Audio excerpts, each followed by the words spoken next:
अहो, बेंदूर यायलाय, आपल्याला सगळं घर झाडायला पाहिजे. हो काय? मग माझा तुला मनापासून पाठिंबा आहे. पाठिंबा नकोय, हे झाडू हातात घ्या. हा घ्या झाडू हातात. अगं मी या घरचा सुपरवायझर आहे ना, मग ना मी तुझ्या कामाची क्वालिटी चेक करतो. होय, बर.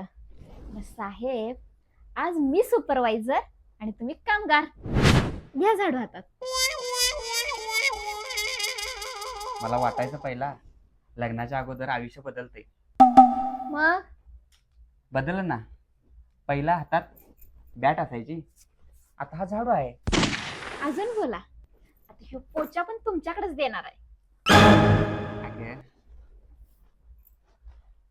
झाडू घेऊन नंतर पहिलं तुझ्या 2 मिनिटं डोळ्यात तर बघू दे मला. कामाचं नाव काढलं की लगेच प्रेम उत्तू जाते. अगं काय करू, हातात झाडू असो किंवा लाटणं, तू कायम सुंदरच दिसतेस ग. बर बर, आता जरा काम करा. करतो, पण एक अट आहे. बोला सरकार. तू एक बाजू झाड, मी एक बाजू झाडतो, पण मध्ये मध्ये माझ्याकडे थोडस हसून बघायचं. म्हणजे काम कमी आणि खोडकरपणा जास्त. अगं काय करू, आपल्याला घर रोज झाडता येईल, पण तुझ्यासोबत असं क्षण रोज मिळत नाहीत ग. मग ह्यो घ्या झाडू. आज घर हे स्वच्छ करू आणि आठवणी हे सुंदर बनवू.